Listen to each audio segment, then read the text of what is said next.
Bonjour, je m'appelle Stephanie and I cannot speak French, but my kitten can make an awful lot of noises in my videos.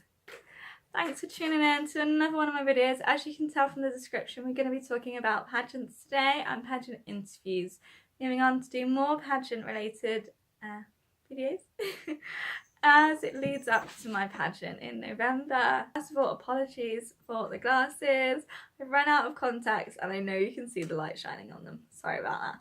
Anyway, moving on. So there are two different types of pageant interview. The first one is the question and answer. This is the classic type of pageant interview. This one is where you get asked questions and then you answer them. It's pretty much that simple, okay? There's not much to it. The second one is a little bit more complicated and, to be honest with you, a lot more nerve-wracking. And this one is what I like to call the speech interview, where you walk in, panel of judges, and you give a speech. Now, that speech is not about a certain topic. That speech is about you. You are talking about you. So I'm going to talk about the question and answer first of all, because this is the most common. So with this one, the type of question that you will hear the most, and if it doesn't come up in your interview, then there will be some variation of it, I promise you that. The first type of question that will come up is, tell us about yourself. Now this question, honestly, every interview I have done, this question has come up, or in some variation of this question anyway.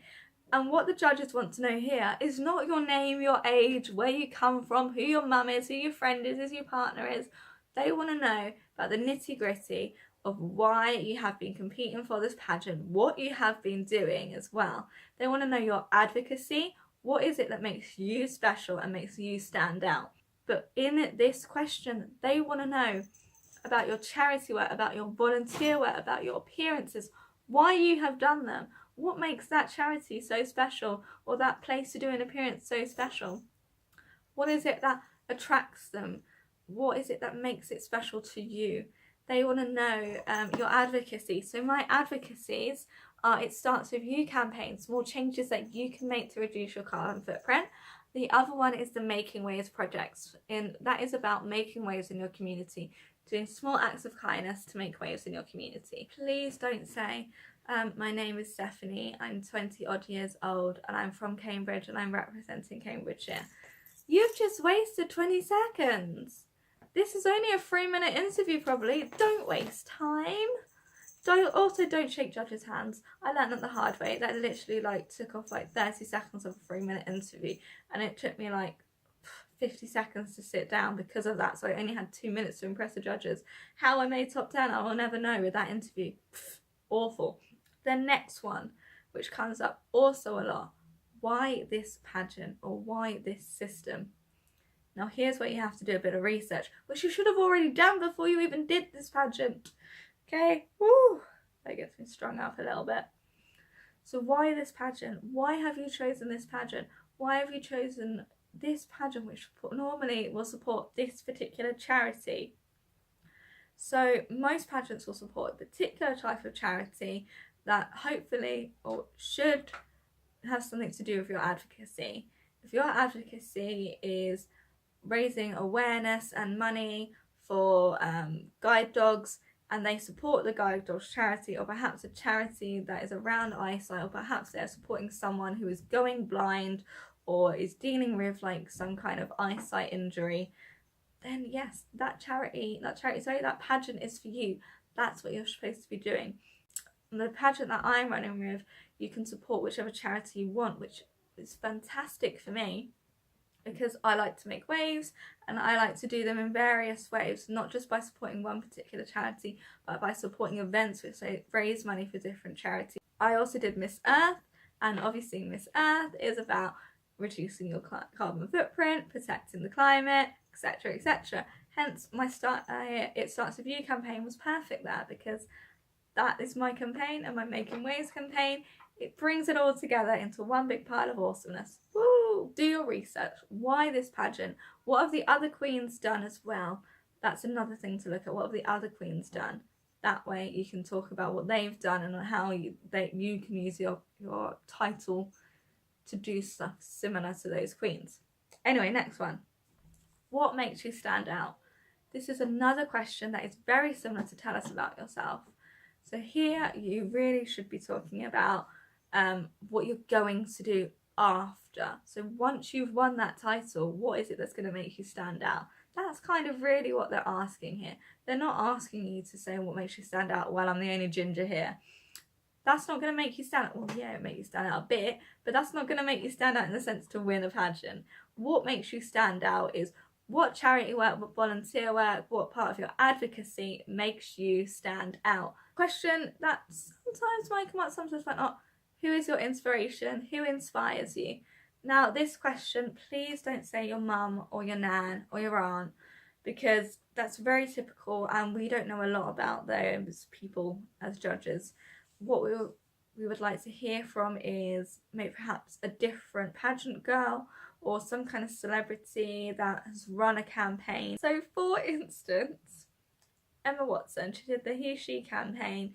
You could talk about that. You could talk about how you're a strong woman, how you believe in equality. You could also talk about other beauty queens. So I would talk about my good friend Kelly. I would say, you know, I watched her raise thousands of pounds for charity. She's continuing to do her charity work. Now she's Miss Natural England. I was so proud and honoured that I could be there on the night to watch her become Miss Natural Beauty England. And I can't wait to see what she does with her reign. She's already doing a fantastic job. She's done this and this and this, etc, etc. They will have looked at your appearance folder. They will have a sheet of paper in front of them that gives them a little bit of a bio about you and what you do. So they will have seen your charity work, they will have seen your volunteer work, they would have seen your appearances. They may ask you about a specific appearance that you went to. I raised a lot of money, just over £300 for the British Heart Foundation. They may ask me why the British Heart Foundation. And I can say to them, I have an irregular heartbeat.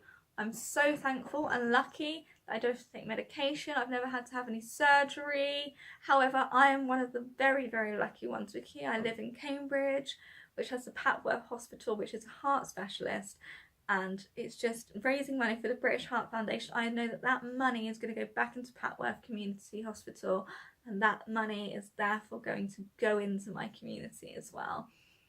So you need to know why you're raising funds for these people. Don't just raise funds for people because it's money that you can add on to your charity work. Raise money for things that really count towards you. What would you do with the title? So this is, again, it's kind of asking you a bit about, tell us about yourself. What makes you stand out? You should know what you want to do if you win. Everyone is there to win, but the only people that are going to win are the people that have a plan for when they win. So what are you going to do? What charity work are you going to do? How can this pageant, is what they're really asking you, how can this pageant help you with your advocacy? What does it mean to win?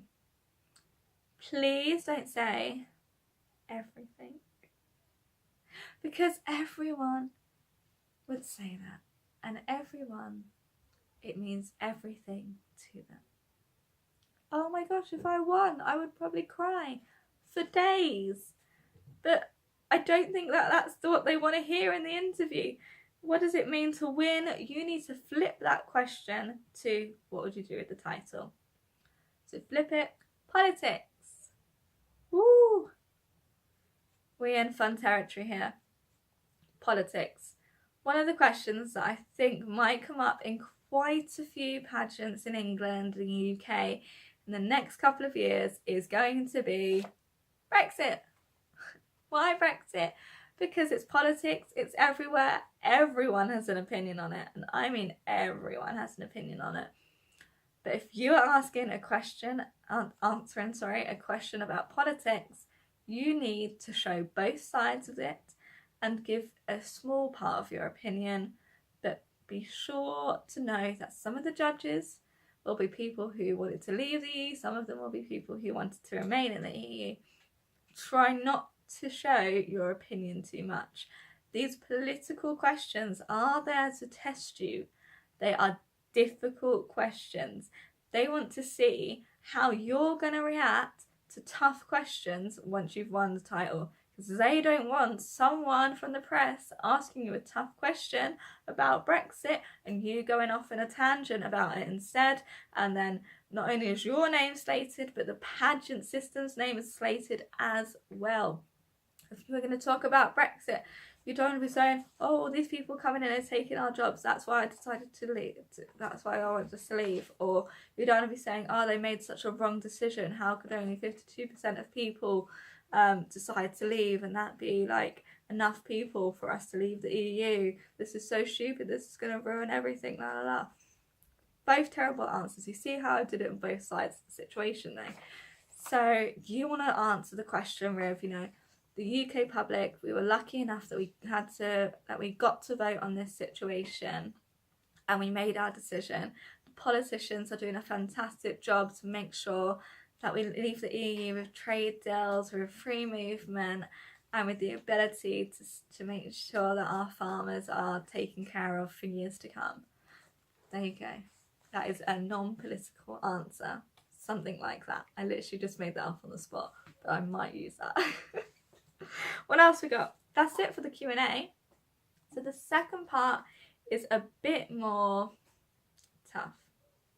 The second one could be the speech in front of the judges. I've done this and I hated it. I hated every second. The second time I did this, I was a bit more prepared. But oh gosh, it was still awful. It was just awful. Awful, awful, awful. I'm much better with question and answers than I am in speech. But you need to be prepared for both because you don't know what you're going to go into. I guess, okay, you could just ask your director, I suppose. But still, you don't really know what you're going into. They might not tell you. So the speech one is literally tell us about yourself. And you just kind of need to not write a script, but have something in mind. Just write bullet points down, like today I've written bullet points down for my video. Because if I was to write an entire script out, I'd be like this. Da, da, da. Or I would like be reading it off in my head and I'd forget something and I'd be like, And that's kind of what I did. I wrote a script and I froze when I forgot the words. It was like a play and I was an actress running and just, oh, awful guys, awful. In this one, if it's longer than a few minutes, you can do the basics such as your name, your age, where you're from, but you don't necessarily need to do that. You'll want to talk about perhaps your education, your accomplishments, what have you done within your education, within your career, your job, what is it that has made you successful. Like I said, volunteer, charity work. You want to talk about your advocacy as well. What is it that makes you stand out? What is it that makes you special? What is it that you want to continue doing once you've won the title as well? And that is pretty much it. Wow, that was a video and a half, weren't it, guys? We made it. We made it through. So that's it. So thanks for watching. Please subscribe. Please press the little bell icon as well. You can follow us on Instagram at Pageant Queen UK. Add us on Snapchat, May Isle as well. And where you'll see lots of pictures and videos of the kitten as well because, dude, he's so cute.